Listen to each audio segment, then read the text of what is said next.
Както вече казах в началото на богослужението, ще отложим службата за препосвещаване на завета за следващия път, когато наистина се надявам да могат да дойдат и останалите, които трябва да дойдат. Затова днес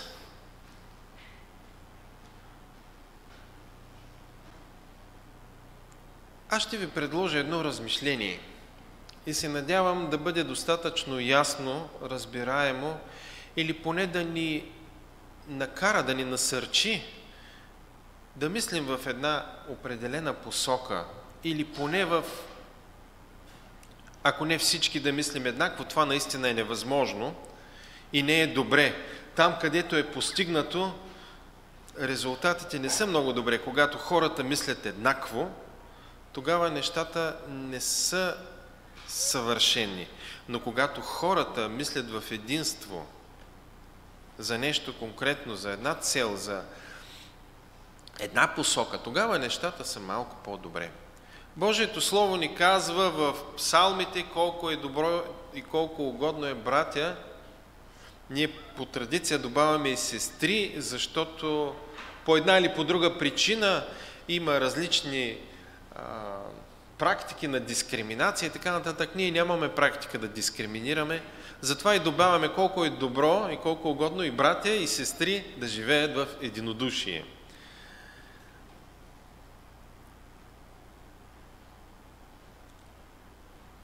Спорим, възразяваме, опитваме се да наложим едно или друго мнение. Но нека да се опитаме да погледнем малко по-широко на нещата.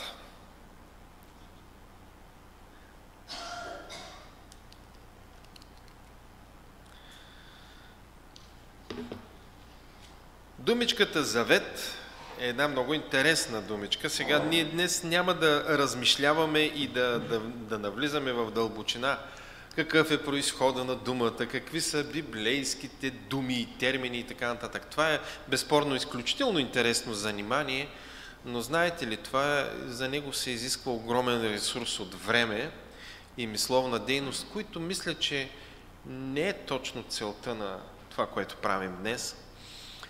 Затова само ще споменем, че ако искаме да разберем правилно Божието Слово и от Стария, и от Новия Завет, цялата Библия, цялото послание на Библията, е необходимо просто да поставим Исус Христос в центъра на всичко. Исус Христос, който стана изпълнение на всички завети, на всички обещания, които Бог беше обещал. Първо, като започнем от Адам и Ева, както четем в Битие, след това, като минем през историята на Божият народ, така както ни е представена в Стария Завет, и стигнем до Голгота, където Исус Христос изпълни всичко. Това, което остава да се случи, е Той да дойде отново. Но ние сме в това оставащото, случващо се в момента. И вярваме в един Господ, който е изпълнил всички обещания и ни е дал своята благодат. Както прочетохме в Евангелието от Йоан 1 глава,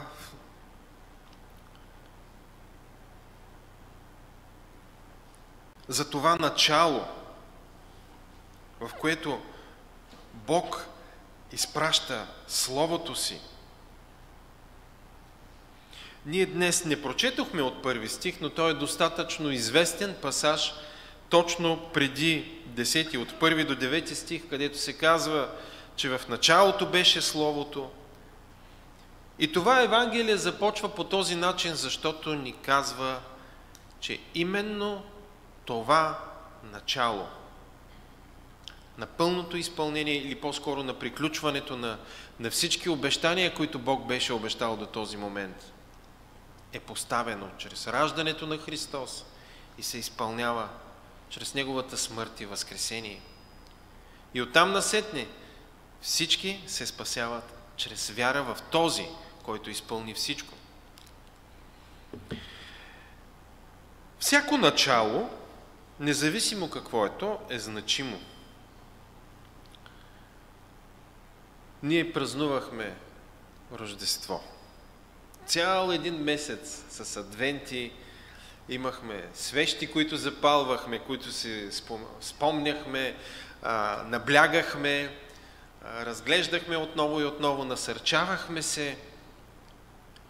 Но това начало, колкото и тържествено, колкото и важно, колкото и сакраментално и колкото и да наблягаме на него, в края на краищата е важно към какво води. Щом има нещо, което започва, целта му е то да доведе до някакъв завършек. Каква е целта? Ако ние говорим и съсредоточим своят поглед за целта, която ние имаме като вярващи, като църква, ние лесно бихме казали, да, целта ни е да пораснем по всичко в Исус Христос, който е глава и така нататък можем да цитираме много неща.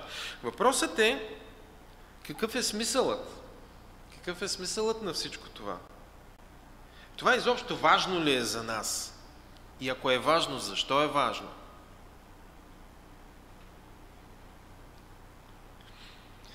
Някои от нас, като вярващи хора, са извървели доста дълъг път. Минали са през едно, минали са през друго. Ние като хора също можем да кажем, че вървим в своят житейски път. Справяме се къде по-добре, къде по-не толкова добре. Но като че ли, когато сме събрани в църквата, има нещо, което за никого не е тайна, че прави разлика. Независимо колко сме различни ние като хора, независимо колко сме различни като темперамент, независимо колко различни сме като светоглед, достатъчно е само да застанем на една маса, да си направим кафе или да си поставим, да си сложим почерпка, да се почувстваме малко по-свободни и приети и разбираме колко много още има да узнаваме. Всеки споделя и понякога съм се чудил, Боже мой, как може да бъдем дори и във вярата в Исус Христос толкова различни. Всеки човек набляга на онова, до което е достигнал. За него това е важно. И това е прекрасно. Въпросът е да не се превърнат и да не станат нещата, както една известна приказка има. Орел, рак и щука. За орела посоката е ясна, за ракът също, за щуката, обаче за количката, която дърпат, не е никак ясно. Нагоре ли, назад ли, надолу ли. А всъщност посоката е да вървим напред. Там, където е Божието присъствие, там към каквото ни учи Божието Слово. Нашите лични виждания са важни. И ние ще разберем малко по-надолу в нашите размишления днес, защо в края на краищата и нашите лични виждания са важни. Когато заговорим за църква, когато заговорим за църковно общество или за, ако споменем, дори ако си позволим да споменем примерно една такава дума като катехизис, и нещата започват малко да загробяват, като че ли казваме, аз искам да бъда свободен. Но ако ние имаме предвид да правя каквото аз искам, така както аз го разбирам, защото аз го искам, защото аз съм достигнал до там, малко посоката и погледа са променили правилната си гледна точка. Защото нашето виждане, това до което ние сме достигнали, е безспорно изключително важно. Нашият опит е едно от средствата, един от източниците, чрез които ние опознаваме света около себе си, опознаваме самите себе си, дори можем да кажем, опознаваме и Бога чрез нашата лична опитност. Но ако за момент аз не обичам точно това да правя, но за което ви моля да ме извините, но ако се огледате наляво и надясно, аз в момента виждам всички хора, които са пред мен, зад мен няма никой, това е добре. Но ние ще видим, че около нас има различни хора. Естествено, че има други хора, то всички го знаем. Но ако се замислим и ако сме честни, понякога се чувстваме като че ли всички трябва да се съгласят с мен. Иначе няма как да се разбера с тях. Това отношение, като че ли посланието на Божието Слово ни отправя едно предизвикателство. Да, има много различни части, но една интересна картина и едно интересно сравнение използва апостолът, за да изясни мисълта си какво означава да сме едно в Христос. Има различни части, но тялото е едно. Излиза, че може да сме различни, но да сме свързани.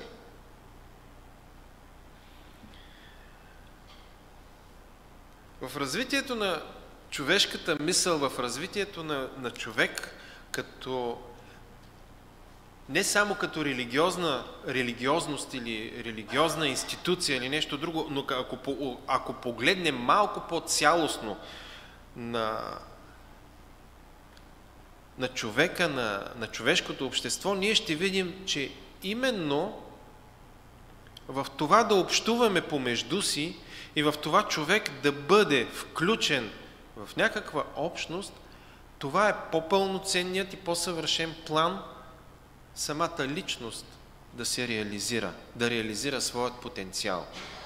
Потенциалът на една личност може да бъде нещо свързано с обществото. Не просто нещо свързано с обществото, но ние се реализираме и в обществото.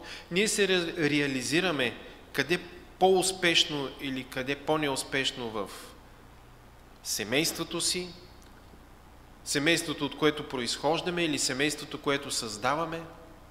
Не всички успяват да създадат семейство, не всички успяват да продължат в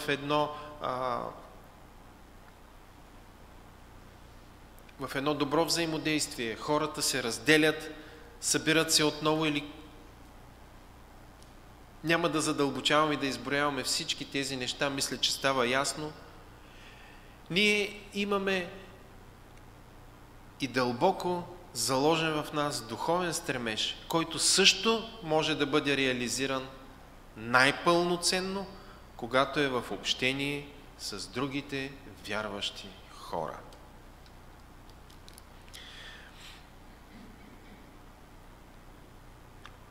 Когато говорим за такова взаимоотношение, ние виждаме, че цялото послание на Библията ни насърчава към едно. Ние да бъдем отворени и даващи към другите. Когато попитаха Исус Христос, и това е също много известен пасаж, в който го попитаха, коя е най-важната заповед? И той отговори с това да възлюбиш Господа, своя Бог, с цялата си душа, с ума, душата, силата си, но уточни с цялата си сила, с целият си ум, с всичката си сила. И добави едно и ближния си както себе си.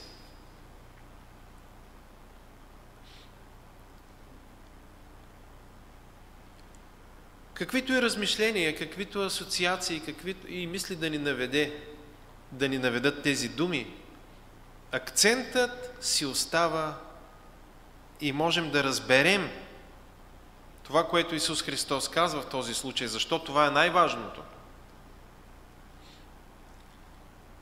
Единствено, ако се вгледаме и фокусираме нашето внимание върху любовта. И към Бог, и към ближния. Подходът, отношението и това, което вече го споменах няколко пъти, взаимоотношението. Това взаимно отношение, това вземане-даване. Малко грубо звучи този израз, но е точно така. И с Бог, и с ближните, в контекста и в смисъла на любовта, която е какво? Тя не е просто усещане. Тя не е просто да се чувствам добре и за това ще бъда добър с другите, но това е едно действие, за което пък ние четем. И може би едно от най-добрите, най-сполучливите, най-пълноценни описания на това, какво е любовта. Именно в този смисъл ние го четем в посланието към Коринтяните, 13 глава. И виждаме, че там преди всичко любовта е описана и представена като нещо, което ние правим, нещо, което понякога ни коства, но ние го правим и забележете, отдаваме към другите. Към Бог на първо място и към другите. Това насочва нашето внимание към една много интересна картина. Не съм сигурен доколко сме се замисляли за това нещо. Лично аз прочетох в една книга, която малко по-късно ще ви представя. Тя е... този формат ми харесва. Виждате ли? Защото има и книги, които са много така по-дебели. Но тук по един много интересен начин има и още една книга от този автор. Аз ще ви... Някои от идеите, които и в момента споделям, бях насърчен и бях така, както се казва, умът ми малко се отвори, благодарение на това, което споделя този автор. Така, това, което ми направи впечатление, как този човек се казва, този автор се казва Елис Потър. И той казва така. Ако погледнем на Бог, перефразирам, разбира се, но това е мисъл, която е негова. Ако погледнем към Бог, ние виждаме една троична същност. Виждаме три личности, които са в постоянно взаимодействие, комуникация и общуване помежду си. Когато Исус Христос отдава към Отец и към Святия Дух, след това Той получава два пъти повече, защото Отец отдава на Исус Христос и на Святия Дух. Когато Святия Дух, нали, това са думи, те малко са бедни като широта да обхванат всичко, но смисълът е този и наистина те са в едно съвършено взаимодействие в любовта. Но Бог е троичен. Тоест, ние, които сме създадени по Негов образ и подобие, ние сме създадени именно с този потенциал да бъдем в общение с себе подобните, да отдаваме на тях. И когато и те отдават към нас, ние можем да направим една проста, не знам дали е толкова аритметично, коректно това да се каже, но мисля, че ще бъда правилно разбран. Ако аз отдавам чрез силата и чрез благодата на Бога, Божията любов към примерно 5 човека, и ако те са на същия ум като мен, те биха отдали към останалите и към мене, но аз ще получа такова отношение от 5 други личности, от 4, хайде да ги кажем. И по този начин, ако ние си го представим, че всеки отдава към Бог и към ближните си, и когато и ближните правят същото, тогава се получава нещо експоненциално огромно. Това отношение и това взаимоотношение разкрива потенциал, който Бог е заложил в нашата същност. Това е Бог нашият Творец, който ни е създал по своята образ и подобие, и ние най-добре се реализираме в такава среда на общение, което отдаваме към другите. Дори се използва един такъв израз: изпразва напълно себе си, както Исус го направи. Чрез Божията благодат и чрез Божията милост ние можем да бъдем такива, каквито Бог ни е дал, какъвто пример Бог ни е дал, чрез самия себе си. И втората част, втората страна на тази монета или на това сравнение, на тази картина, която искам да дам, от другата страна стои Луцифер, стои дяволът, който, забележете, той е сам. Той е един. И всичко, което прави, е егоцентрично. Това, което дяволът, Луцифер, прави, е себе-центрично. Изцяло и напълно. Той поглъща всичко за себе си. И когато ние започнем в нашия живот да бъдем толкова егоцентрични, толкова себецентрични, на кого започваме да приличаме? И така, ако искаме ние да израстваме, да се разширяваме и да бъдем просветлявани и Божията благодат да действа и да усещаме все повече и повече, че израстваме, нашият пример е Бог, който е изцяло другоцентричен.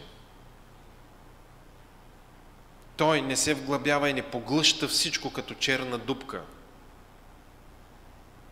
както има такова явление в Вселената, но той е сравнен с Слънце. Той е сравнен с извор. Той е сравнен с толкова много неща, които ни насочват към едно единствено нещо, че той е източникът на живота. И ако ние следваме този пример, и ако ние сме другоцентрични и отдаваме себе си и на Бог, и на другите, тогава, но е необходимо да го правим всички, но е необходимо да го правим в степен колкото се може повече.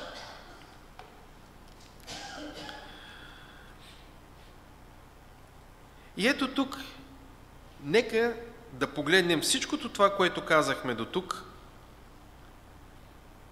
Нека да погледнем за момент църквата, обществото, в което Бог ни извиква и в което ни поставя специфично и ни нарича тяло, в което се вграждаме, или храм, здание от живи камъни, които се вграждат едни в други, за да растем.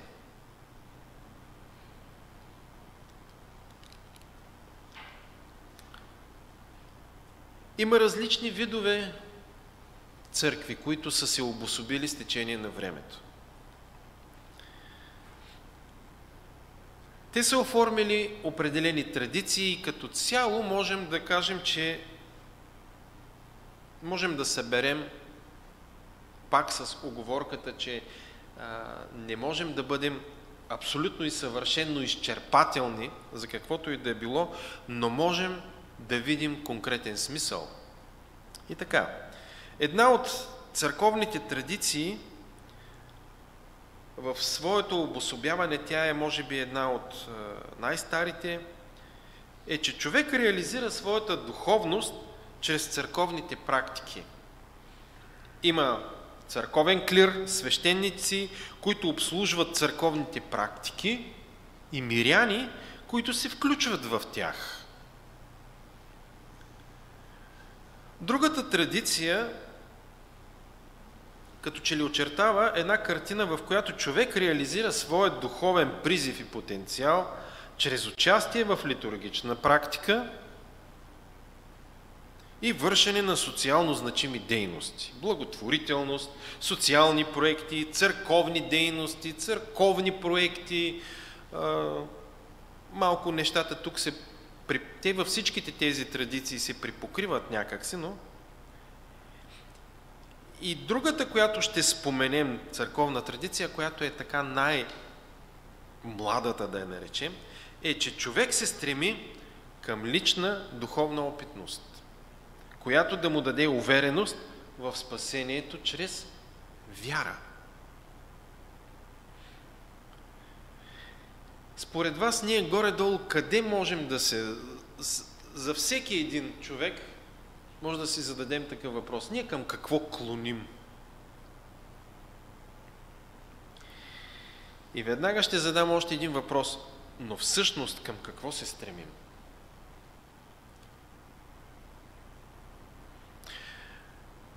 Ще се съгласите с мен, че онова, към което ние се стремим, може да бъде да изпълняваме Божията воля. Нали така? Да бъдем сол и светлина в този свят. Да бъдем църква, да бъдем Неговото тяло, което израства в пълнота, в съвършенство, в единство и всичко в този дух. Можем ли да се съгласим, че примерно ние искаме и се стремим към тези неща? Можем ли да се съгласим с това? А можем ли да се съгласим, че хората, от които можем да причислим към различните църковни традиции, които споменахме, също се стремят към това? Също се стремят да изпълняват Божията воля. Също искат да бъдат сол и светлина, но го правят по един специфичен начин.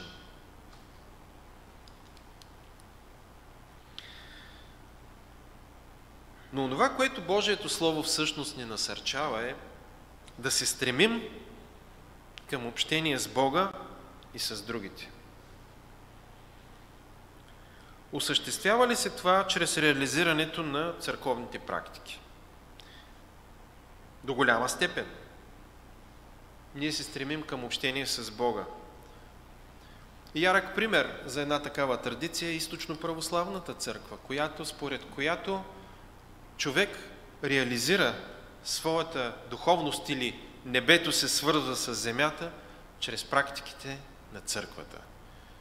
Литургиите, Евхаристията или причастието, спазването на църковния календар, спазването на празниците, знаем за задушници, за различните обичаи, чрез които цялата тази култура, цялата тази традиция и човек влиза и наистина можеш да усетиш, ако ти се причисляваш към тази традиция, можеш да усетиш, че нещо по-голямо от теб те свързва с другите. Но дали това е достатъчно? Другата традиция, която можем да видим предимно представена в Римокатолическата църква, и това е участието в литургиите, както споменахме, и социално значимите дейности, така наречената социална справедливост. Трябва ли да бъдем социално значими? Трябва ли да участваме в такива неща? Безспорно.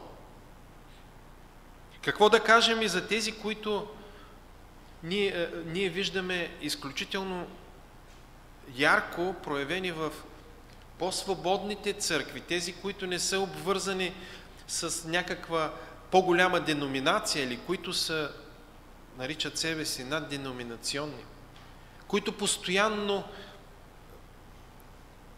се стремят за нещо свръхестествено, търсим чудеса, търсим знамения, търсим изцяло онова, което ние можем да възприемем и да съзерцаем и което Бог може да ни разкрие.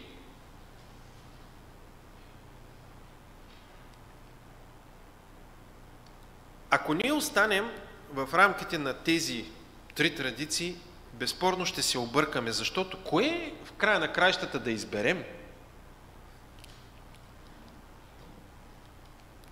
Истината, това е вече и моето мнение, и което искам да го споделя с вас, е, че ние можем да се включим във всичките тези неща. Църковните практики и благодатни средства, както ги нарича учението в нашата църква, важни ли са? осигуряват ли взаимодействие, осигуряват ли поглед, както се казва, нагоре към Бога? Безспорно. Те за това са и направени, за това са и установени. Социално значимите дейности, това да бъдем благотворителни, да правим неща хубави за другите, да участваме в литургията, безспорно са важни. Необходима ли е личната опитност? Изключително необходима. Тогава какво? Нека бъдем вярващи, които се стремим да участваме във всички възможни средства, които могат да ни доближат до Бог и които могат да ни направят съпричастни с другите. В църковното и в обществото, което е навсякъде в този свят. Да служим на дело, да участваме. Това означава не само в църковната дейност, но и в целия си живот. Дарби, финанси, посвещение, професионална реализация и така нататък. Да възлюбим Бога и ближните си. Яков нарича това царски закон. Това означава да бъдем действени. Да бъдем действени във вярата си и в добрите си дела. Когато говорим за посвещение и да препосветим себе си на Бога в завета, който сме сключили с Него, чрез вяра в Исус Христос, чрез Неговата кръв, нека да имаме предвид именно тези неща, че ние можем, чрез всички възможни средства, които Бог ни е предоставил, ние да участваме.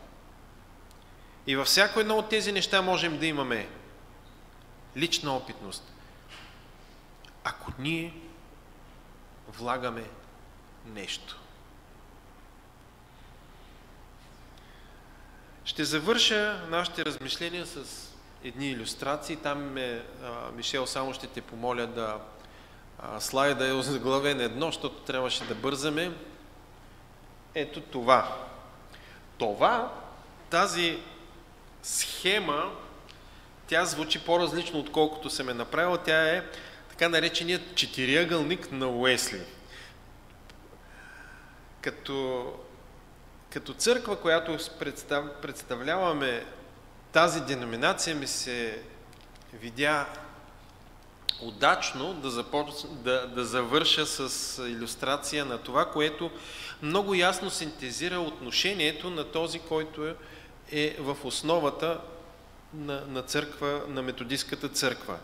Но това, което той представя, всъщност не е нещо, което сам го е измислил. Това е нещо, което по-скоро е синтезирал, и този подход така малко картинно изобразява онова, за което се размишляваме, и онова, за което е добре да насочим вниманието си, когато искаме да препосветим своят живот, завета си с Бога, както го наричаме в началото на всяка година. Писанието или Библията, ние виждаме, че това е един най-широкият кръг, който обхваща всички останали. Ние уповаваме на пътя за спасение, даден в Библията. Това цитирам, това, което са думите на самият Уесли, но ми се видяха достатъчно ясно разписани, за да не добавям нищо към тях. Ние уповаваме на пътя за спасение, даден в Библията. Ние използваме Библията като пробен камък при изпитването на истинското или мнимо откровение. Считаме я за решаващ авторитет по въпроси на вярата и практиката, затова се нуждаем да я изучаваме и тълкуваме внимателно. Тоест, Словото, Писанието е най-главният и най-важният авторитет, около който се фокусира всичко останало.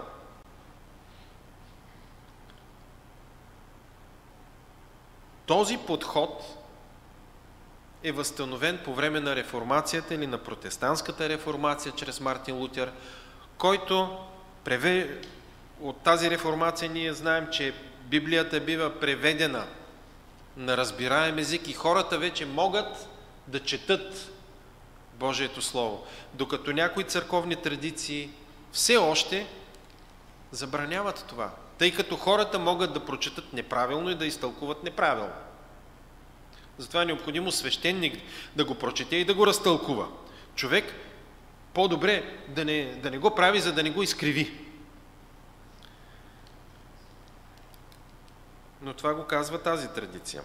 Обаче опасността, ако се съсредоточим твърде много върху писанията, върху Библията, може, както сам споделя Уесли, че може да се изпадне в така нареченото библиопоклонничество. Някой друг път бихме разяснили какво има точно предвид, но нека да минем нататък, за да завършим. Традицията е другият кръг, който е малко по-малък. Това, което древната църква от самото начало повелява. Ние използваме писания на различни християни през вековете, още от ранноцърковните отци. И както можем да забележим и както може да ни направи впечатление в църковната традиция, примерно както е църковната традиция на методистската църква, ние можем да видим влияние от по-стари традиции, но е добре да вникваме в смисълът, защо в края на краищата те са вплетени там. Така че традицията е другото нещо, което се включва в този кръг или този четириъгълник. Айде, формата е малко по-различна, защото го изразяват хората като схема по различен начин, като четириъгълник. Основата и смисълът изобщо на възприемането на Бог и на църквата.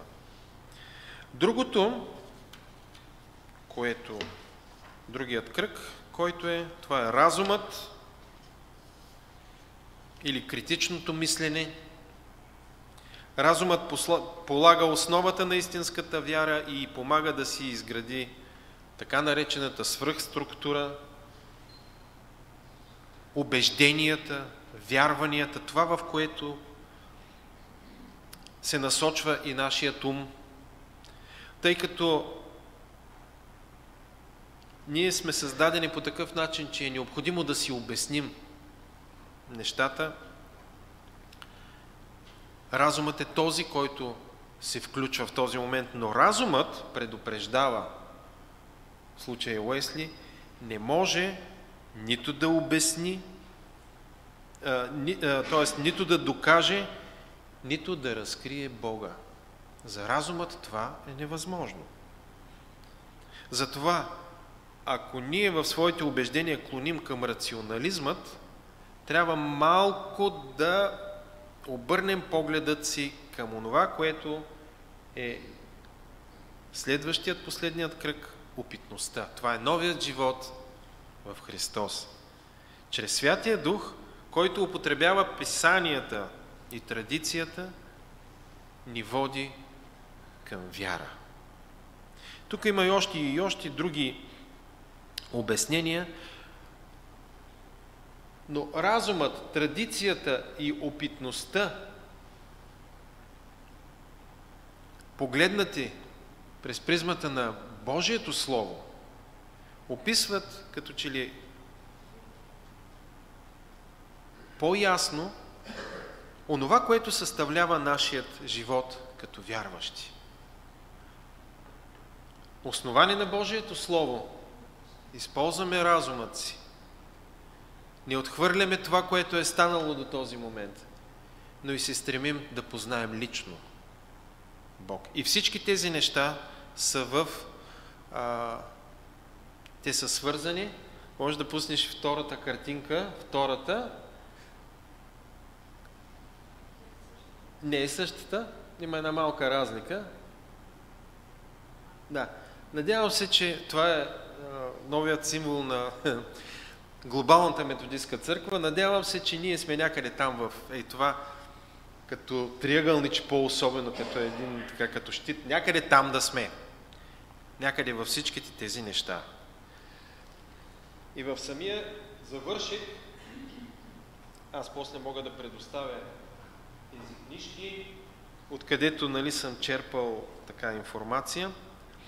Елис Потър представя своят четириъгълник на познанието, откъде ние познаваме нещата, и ми направи впечатление, че до голяма степен нещата така се припокриват или се допълват. Това е вече третата картинка. Според него Библията, разумът, опитът и институцията са тези авторитетни източници, от които човек черпи познание. Това са тези области, тези авторитетни източници на познание, които ни правят пълноценни.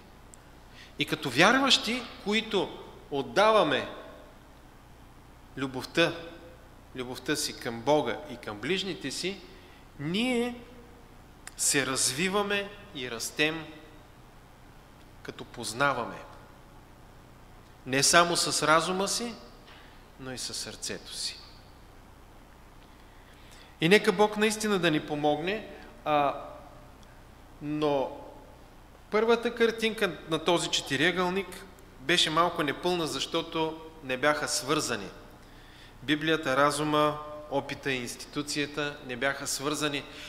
Но ако ние ги свържим, и много интересно се получава, че тази свръзка прилича малко на кръст, защото всички тези неща в края на краищата се съсредоточват в Господ Исус Христос.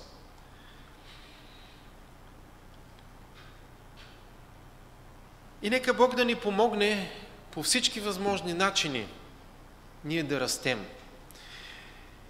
Чрез познанието на Него, чрез познанието, когато ние отдаваме себе си на Бог и на другите, ние всъщност опознаваме и себе си.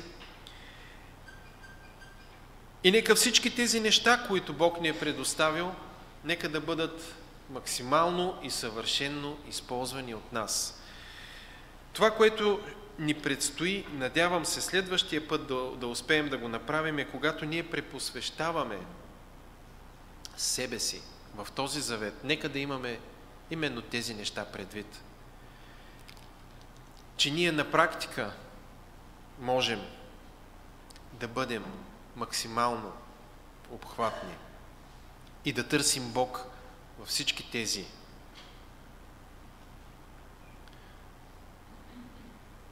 по всички тези начини. Нека Бог да ни даде сили и благодат да се включим